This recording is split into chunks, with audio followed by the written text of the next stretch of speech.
dia Dajjal. Di zaman Nabi Isa berganti nama menjadi Yudas Iskariot.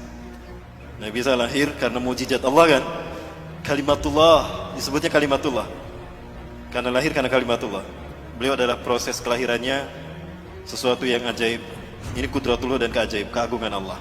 Lahir tanpa seorang ayah. Nabi Isa sejak kecil itu dipelihara oleh Nabi Zakaria. Karena Nabi Zakaria ini adalah kakeknya. Nabi Zakaria adalah pamannya Siti Maryam. Maka Nabi Isa ini adalah cucu Nabi Zakaria. Dan Nabi Zakaria saat itu melahirkan anak yang bernama Nabi Yahya. Itu hampir satu usia, satu angkatan dengan Nabi Isa. Kedua-duanya dibawa ke Baitul Maqdis, bumi Isra Mi'raj Rasulullah di Al-Aqsa.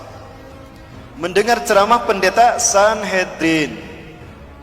Pendeta Sanhedrin inilah pendeta yang memalsukan Taurat menjadi Talmud. Apa yang mereka lakukan? Yuharifunal kalima am mawadih. Dia menghapuskan satu ayat dari tempatnya. Summa yaktubunal kitaba bi aidihim. Lalu dia menulis ayat dengan tangannya sendiri.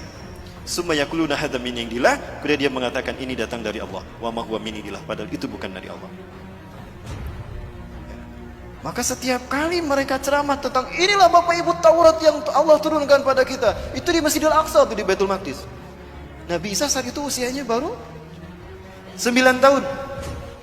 Nah, Nabi Isa dibawa sama Nabi Zakaria ke Baitul Maqdis, mendengarkan ceramahnya pendeta Sanhedrin tentang Taurat. Ketahuan sama Nabi Isa yang seusia ini. Loh kok Taurat kayak gitu? Itu bukan Taurat. Langsung Nabi Isa seusia dedek ini naik ke atas bangku. Langsung tolak pinggang. Wailun lakum in tahu an hadhil mushkilah. Celaka kalian, berhenti dari kebusukan kalian. Innakum tuharifuna al-kalima am mawadih. Kalian telah merubah satu ayat dari tempatnya. Itu ayat kalian sendiri yang ngarang. Taurat demi Allah, bukan demikian. Aku Isa bin Maryam, Nabi dan Rasul Allah. Allah mewahyukan kepadaku bukan hanya Injil tapi juga Taurat. Taurat yang kalian maksudkan harusnya begini, bla bla bla bla bla. Setiap kali ceramah pendeta Sanhedrin itu dibantah sama Nabi Isa. Setiap kali pendeta Sanhedrin ceramah, Nabi Isa membantahnya karena mereka membohongkan Taurat. Maka apa yang terjadi? Wah, itu para pendeta Sanhedrin kumpul tuh. Ini anak iki bocah, kalau dibiarin tekor kita. Ketahuan bohongnya kita kan? Jadi gimana? Bunuh dia. Kita ini pesuruh Tuhan, gak mungkin kita membunuh orang manusia. Apalagi dia Nabi dan Rasul. Gampang. Bukan kita yang membunuhnya. Kan kita sudah terbiasa mengarang cerita. Bikin aja cerita. Cerita apa? Cerita Tuhan bingung. Pernah dengar doktrin Tuhan bingung? Dari sinilah lahirnya keyakinan agama Kristen hari ini. Dikarang cerita Tuhan bingung, disebarkan kepada manusia. Maka jadi agama sekarang. Kenapa Tuhan bingung? Bingung mikirin Nabi Adam. Udah jelas jangan dipetik tuh buah pohon kayu. Dipetik sama Siti Hawa kan? Lalu dimakan. Tuhan marah saat itu. Tuhan murka. Ketika Tuhan akan menghukum Adam, aduh kasihan Adam. Adam tuh manusia. Jangankan Adam, alam semesta aku sentil hancur. Apalagi Adam. Maka bingung Tuhan. Kok Tuhan bingung? Inilah jahatnya, inilah sesatnya mereka. Akhirnya Tuhan menemukan ide. Eureka, kata Tuhan. Aku ini kan Tuhan. Tuhan immortal, tidak mati. Kalau gitu aku saja yang dihukum. Bapak Ibu, saya sedang menceritakan satu mata ini. Dan ini Dajjal. Kita tahu pada akhirnya Samiri di zaman Nabi Musa Dajjal, dan di zaman Nabi Isa Dajjal berganti nama Yudas. Kenapa dia berganti nama? Untuk menyembunyikan identitasnya. Dan dia berganti-ganti kostum. Inilah Dajjal. Lalu kapan nanti Dajjal muncul? Saya sampaikan untuk masa kita ya Bapak Ibu sekalian. Hanya Allah yang tahu. Rasulullah memberikan ciri-cirinya. Nah, ciri-ciri itu yang akan kita bahas tuntas. Tuhan bingung tadi. Tuhan bingung tadi. Akhirnya gimana? Aku kan Tuhan, aku tidak mati. Kalau gitu aku saja yang menggantikan Adam, jangan Adam yang dihukum. Jibril, sini Jibril. Catat Jibril, bikin maklumat Tuhan. Baik Tuhan. Jibril buka laptop, ketik tuh maklumat Tuhan .2. Sampun Tuhan. Tulis Jibril, nomor 1, Tuhan menjelma menjadi manusia. Ilahul Mubasyar. Baik Tuhan, maklumat Tuhan .2. Nomor 1, Tuhan menjelma menjadi manusia. Saya siap membantah, menghujahkan ini. Jika ada orang-orang non-muslim, Kristen yang tersinggung, silakan berdebat dengan saya. Ini studi saya Bapak Ibu tentang Kristologi. Kemudian apa? Ketika Tuhan berpikir akan menjelma menjadi manusia, Tuhan bingung bagaimana turun ke bumi. Kalau turun begitu saja simsalabim, tring ada, manusia nggak akan percaya. Oh, berarti Tuhan harus menjelma menjadi manusia, lahir secara normal. Jibril, nomor 2 Jibril. Baik Tuhan, apa Tuhan? Tuhan lahir secara normal. Baik, maklumat nomor 2, Tuhan lahir secara normal. Bingung lagi Tuhan, kalau Tuhan lahir secara normal, lah siapa wanita yang layak melahirkan Tuhan? Jibril ngasih masukan sama Tuhan. Masya Allah, inilah jahatnya, sesatnya Sanhedrin. Ini mereka mengarang cerita ini. Tuhan, boleh saya interupsi ngasih masukan? Oh, apa itu Jibril?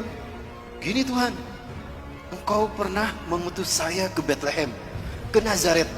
Di Nazaret ada seorang wanita suci Tuhan. Dia belum pernah mengotori dirinya dan kesuciannya.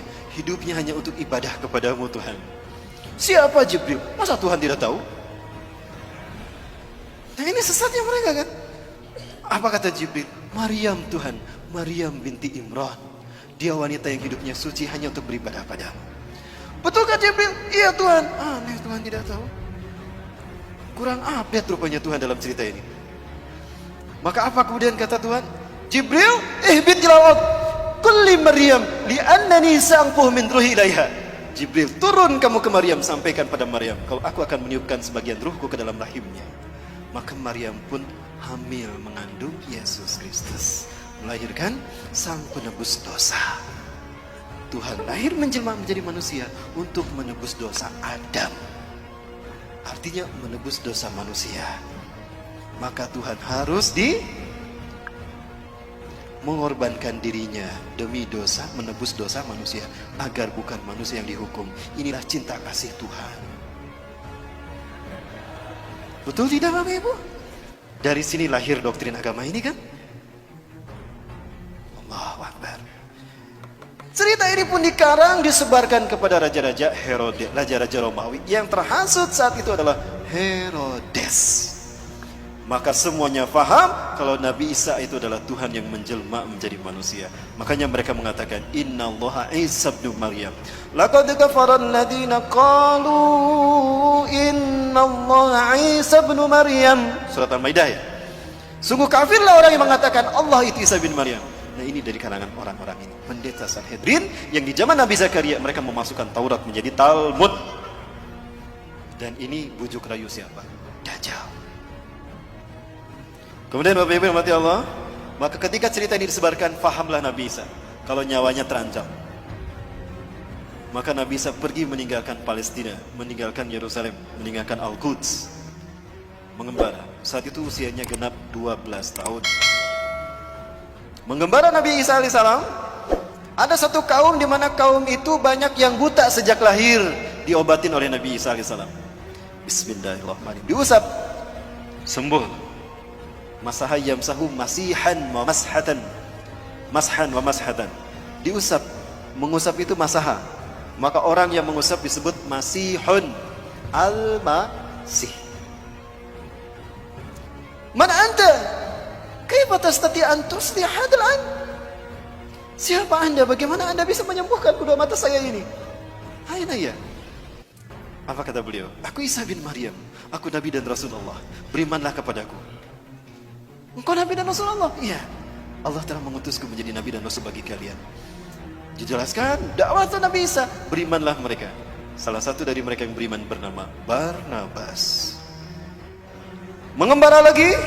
Ketika mengembara lagi, ada pula kemudian ada yang beriman lagi. Di antara mereka ada yang penyakit sopak belang, diusap oleh Nabi Isa. Bismillah, dengan kodrat Allah, dengan izin Allah sembuh tuh. Bismillahirrahmanirrahim. Masaha yamsahu, diusap, sembuh. Siapa Anda? Kenapa Anda bisa menyembuhkan?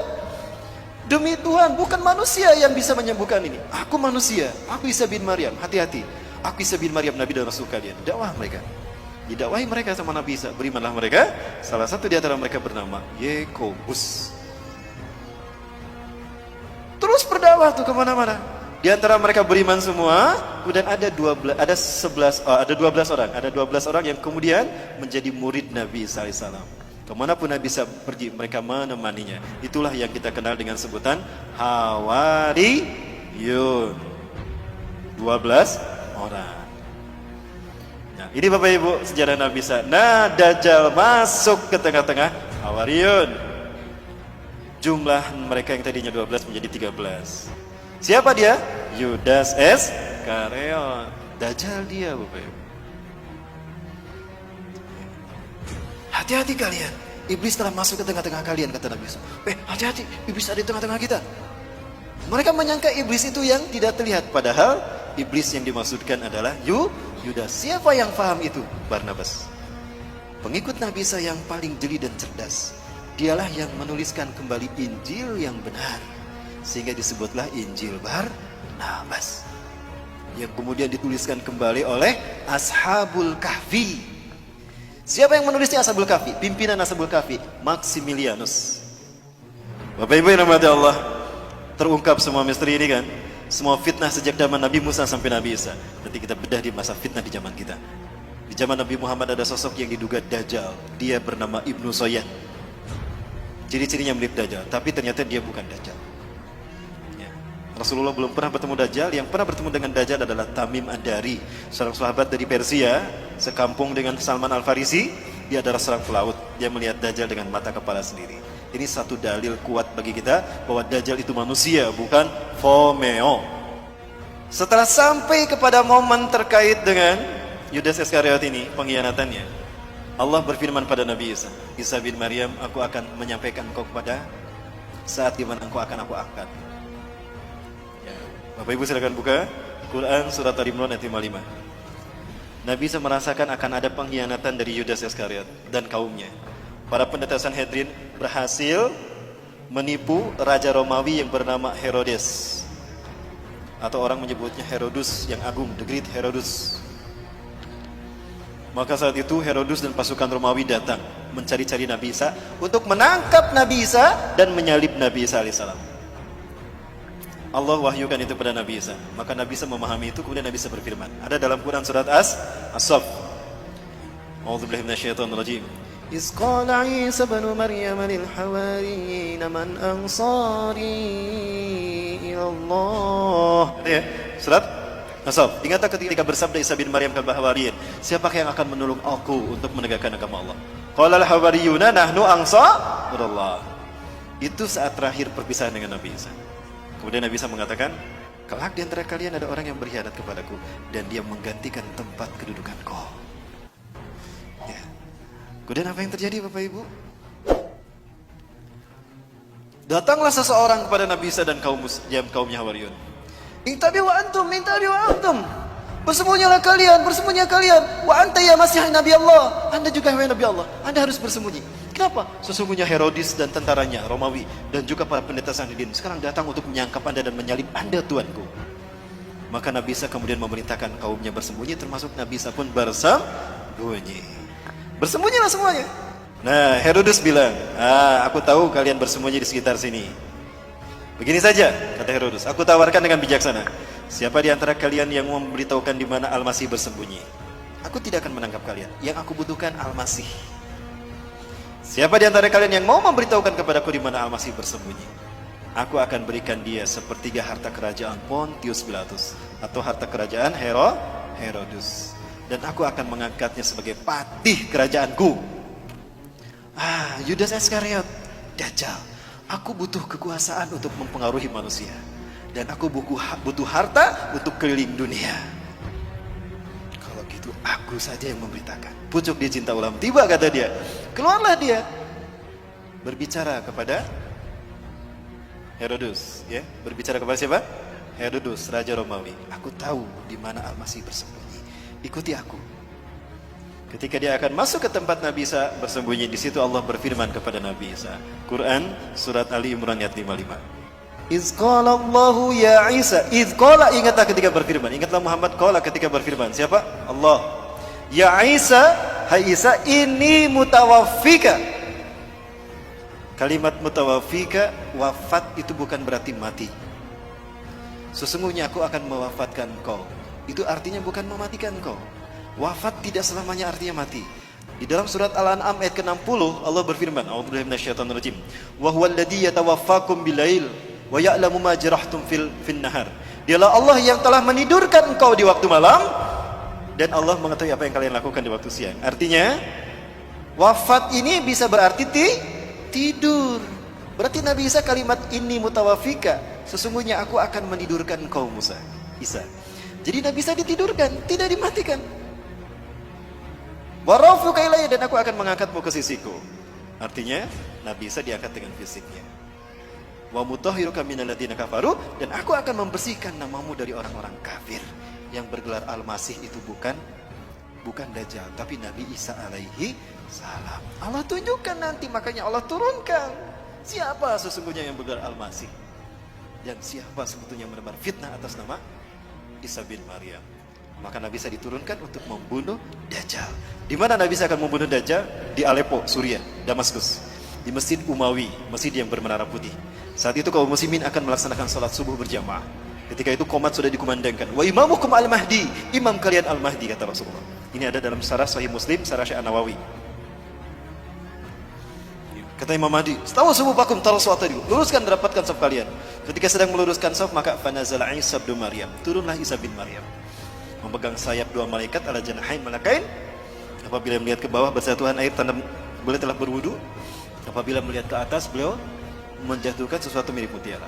Kemudian maka ketika Yudas masuk, Nabi Isa ada tidak di sini? Tidak ada, karena Nabi Isa sudah diangkat Allah ke langit. Maka ketika Yudas masuk, ditemukan nggak Nabi Isa? Tidak ada. Nah, ketika dia di dalam, dia mengalami apa yang Allah bahas dalam Quran surat An-Nisa ayat 157. Wa qalihim inna qatalnal masih Isa ibn Maryam Rasulullah. Wa ma qataluhu wa ma salabuhu. Ya. Mereka tidak membunuhnya, kata Allah. Berarti mati tidak? Tidak, kan tidak dibunuh. Wa ma salabuhu, dan tidak pula menyalibnya. Berarti siapa yang disalib? Yudas Iskariot. Bapak Ibu, kalau di dalam salibnya Katolik itu biasanya ada tulisan INRI. Ada yang mualaf di sini? Ya, ada tulisan INRI. Ini pakai huruf ya.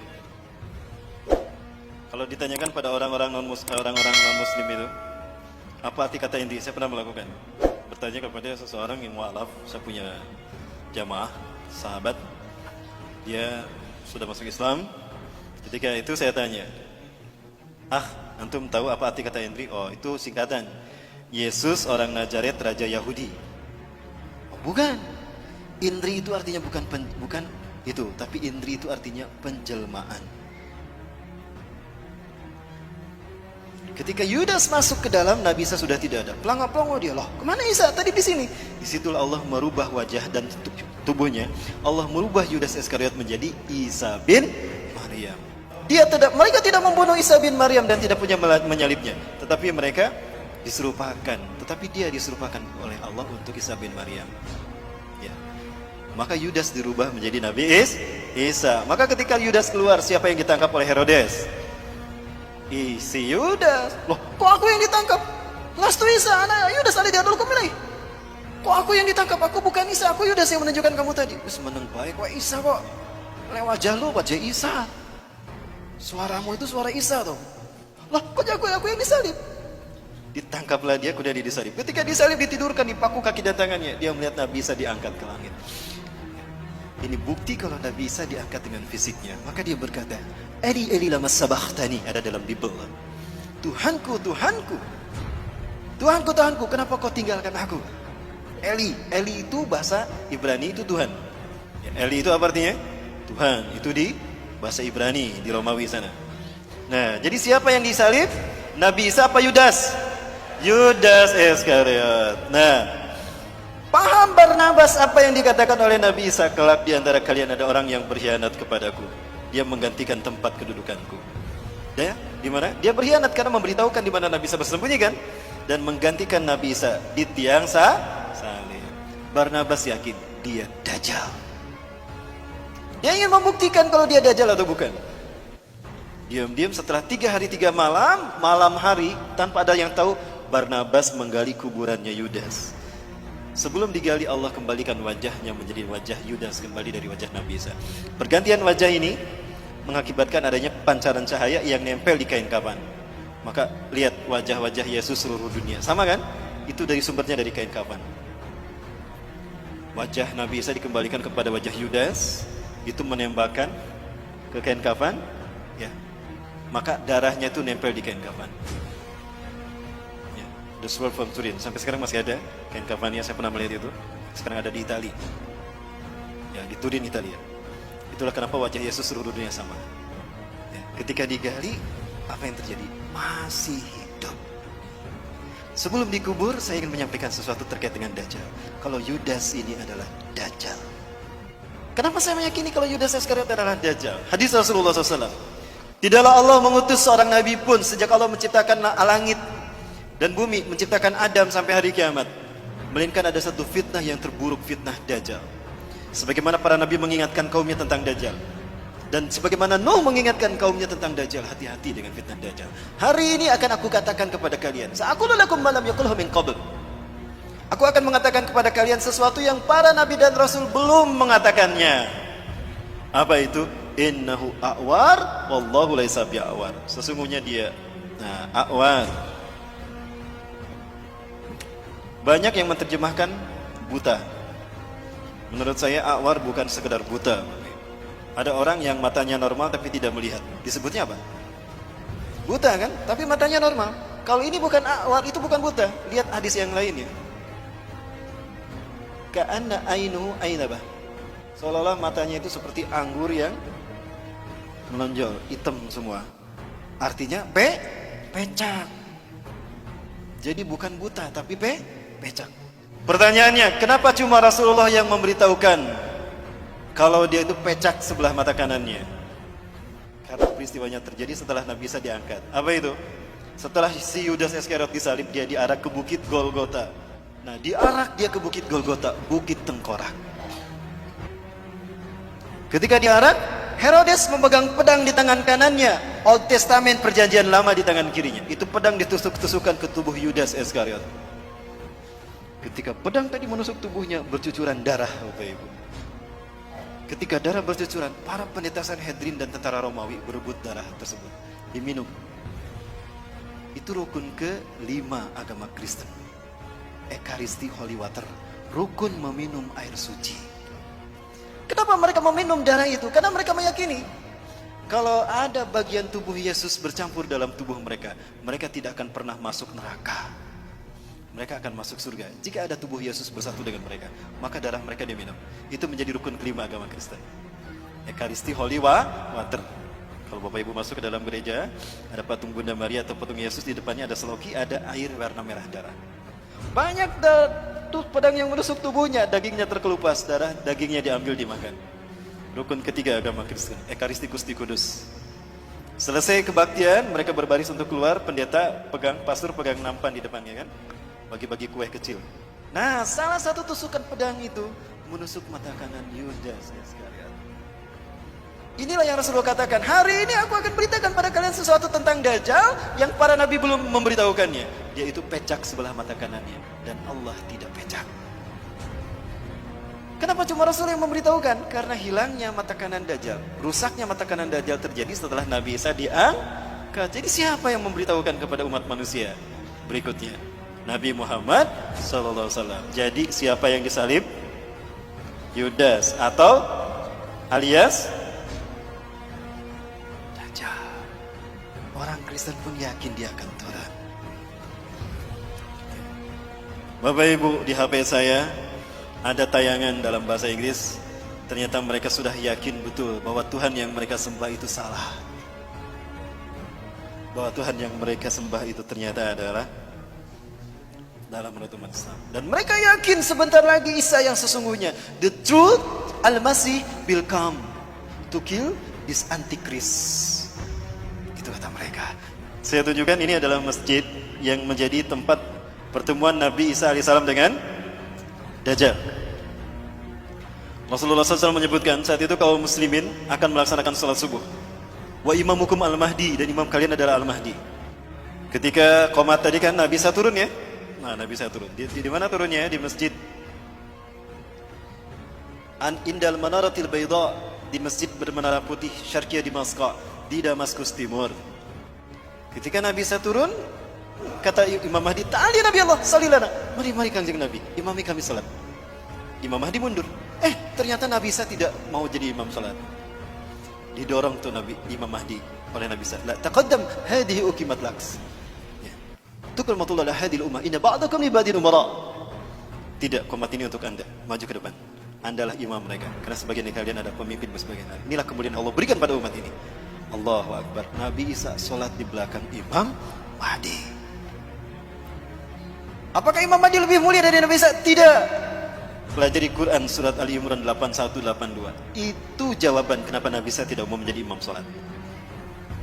Selesai melaksanakan sholat berjamaah subuh, imamnya Imam Mahdi. Apa kata Nabi Isa? Iftahil bab, buka pintu masjid itu. Ketika dibuka pintu masjid ini, ternyata tampaklah Dajjal dengan 70.000 Yahudi Isfahan dari lembah Isfahan, Iran. Inilah kenapa Iran menjadi Syiah, karena Syiah ciptaan Dajjal. Begitu dibukakan, kaget Dajjal ketika ada Nabi Isa di dalam. Aduh, malaikat mautku sudah datang. Merinding dia, kata Rasulullah. Mencair dia seperti garam yang terkena air. Rasulullah menyebutkan, harumnya tubuh Nabi Isa tercium sampai sejauh mata memandang. Dan jika orang wa in yahusumul kafirun matu baktatan.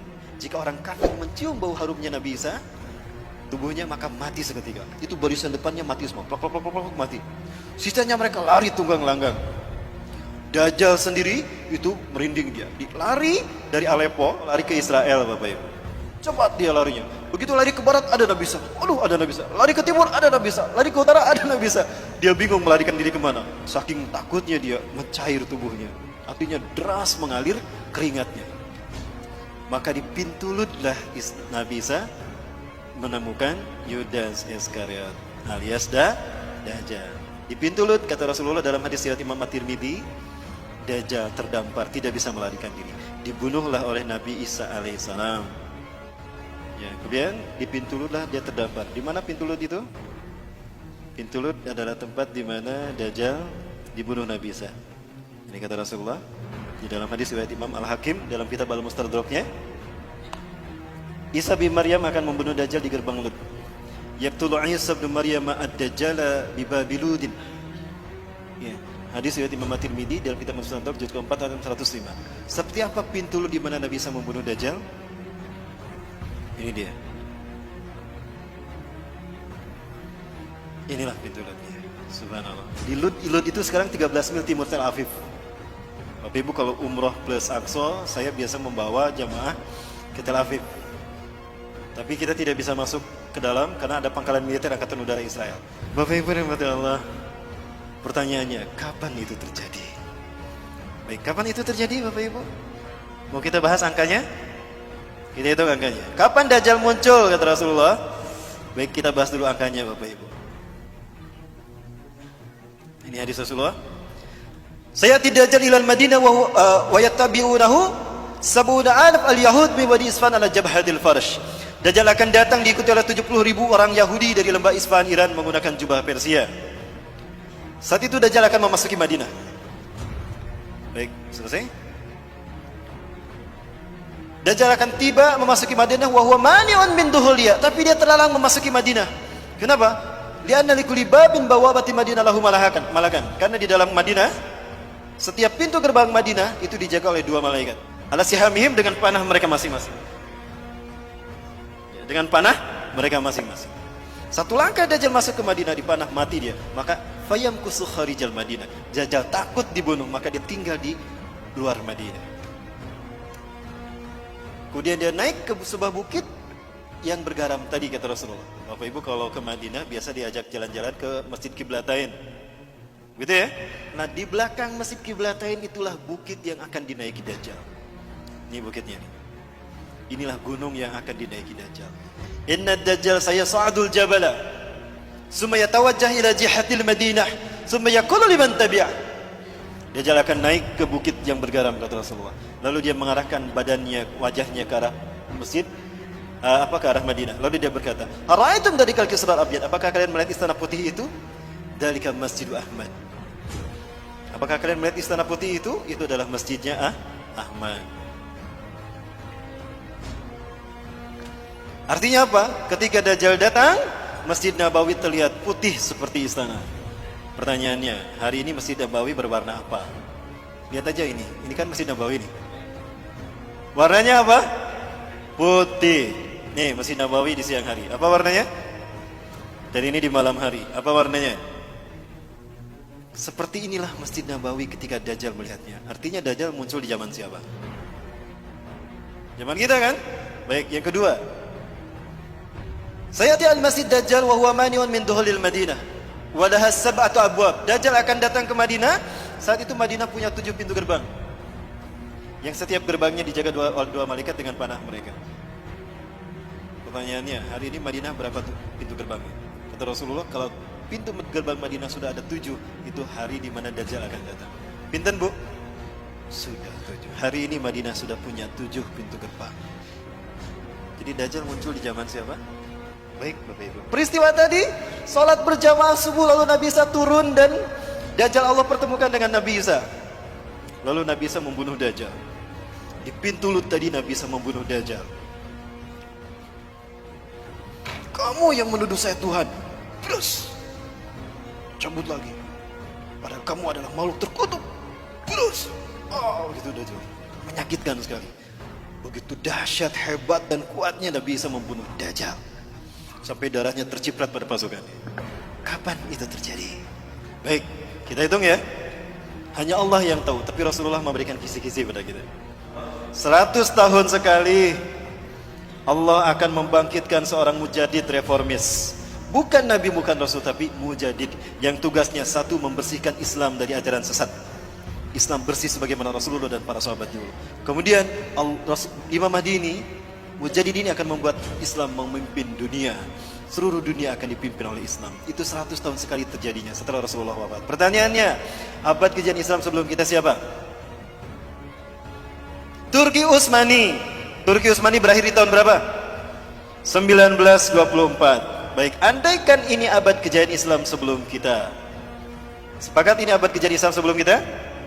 Tambah 100, berapa? Berapa? 2024. Saiki tahun pinten mas? 2019. Berapa tahun lagi? 5 tahun lagi. 5 tahun lagi? Berarti ini adalah tahun tersulit bagi kita tinggal di muka bumi. Bapak Ibu sekalian, 5 tahun ini saya potong menjadi 3. Kenapa 3? Ini kata Rasulullah dari hadis riwayat Abi Umamah. Betulkah 3 tahun lagi? Nantikan di episode yang akan datang. Barangkali itu dulu Bapak Ibu yang dapat saya sampaikan, lebih dan kurangnya mohon maaf. Yang benar dari Allah, yang salah ada kutipan saya pribadi dan saya beristighfar, astagfirullahaladzim. Ya, terima kasih Bapak Ibu. Hadanallahu wa yakum. Assalamualaikum warahmatullahi wabarakatuh.